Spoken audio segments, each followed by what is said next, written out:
ஜவ்வரிசியை ஊற வச்சு எடுத்திருக்கேன். 50 கிராம் சர்க்கரை, ஏலக்காய் பொடி 1 ஸ்பூன், 10 முந்திரி, 3 ஸ்பூன் நெய். இப்போ ஒரு பாத்திரம் ஹீட் ஆனோன்னு நெய் ஆட் பண்ணிக்கலாம். முந்திரி ஆட் பண்ணிக்கலாம். இத வறுத்து எடுத்து வச்சுக்கோங்க.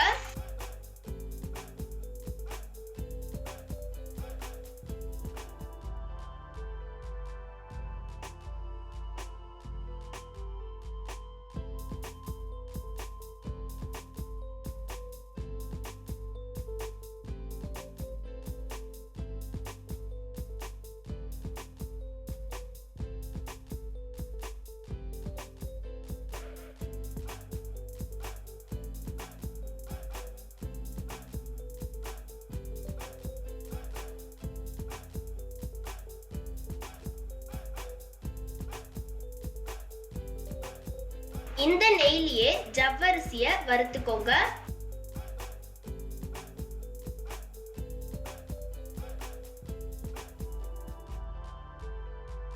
இத கொஞ்சம் நல்லா வதக்கிக்கோங்க.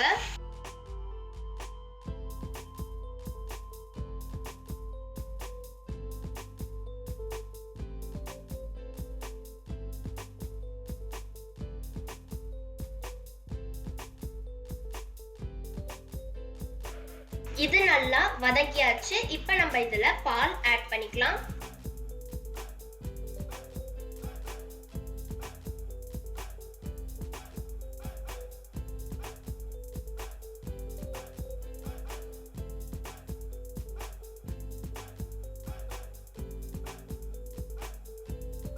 இத நல்லா கலந்து விட்டுக்கோங்க.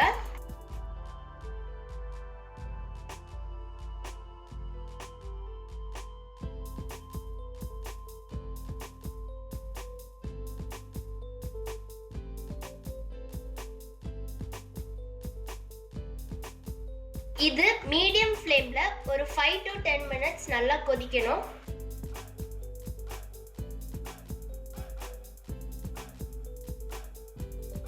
கிட்டவே இருந்து கொஞ்சம் நல்லா கலரி விட்டுக்கோங்க.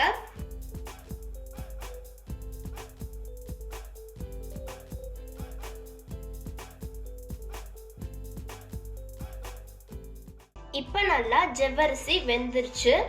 இப்ப நம்ம அடுப்பை ஆஃப் பண்ணிட்டு சர்க்கரையை ஆட் பண்ணிக்கலாம்.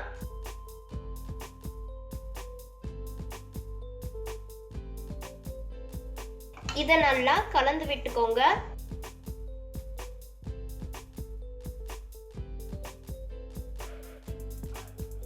சர்க்கரை கரைஞ்ச உடனே மறுபடியும் ஸ்டவ்வை ஆன் பண்ணிக்கலாம்.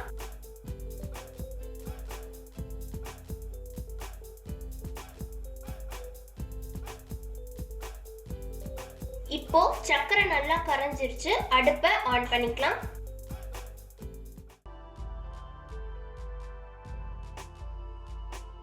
இப்போ இத ஒரு 5 மினிட்ஸ் நல்லா கொதிக்க விடுங்க மீடியம் ஃப்ளேம்ல.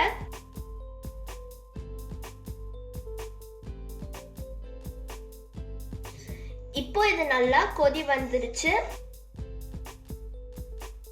இப்போ நம்ம இதுல ஏலக்காய் பொடி ஆட் பண்ணிக்கலாம். முந்திரியும் ஆட் பண்ணிக்கலாம். இப்போ இத நல்லா கலந்து விட்டுக்கோங்க.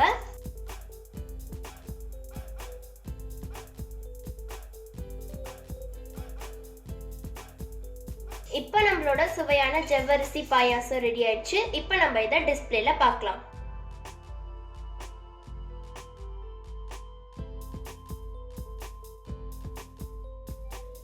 இப்போ நம்மளோட சுவையான ஜவ்வரிசி பால் பாயாசம் ரெடி ஆயிடுச்சு. இப்போ நம்ம இத டேஸ்ட் பண்ணி பார்க்கலாம்.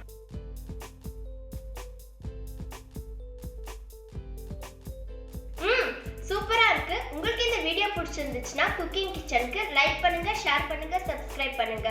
சுவையான சமையலை சமைத்து பாருங்கள்.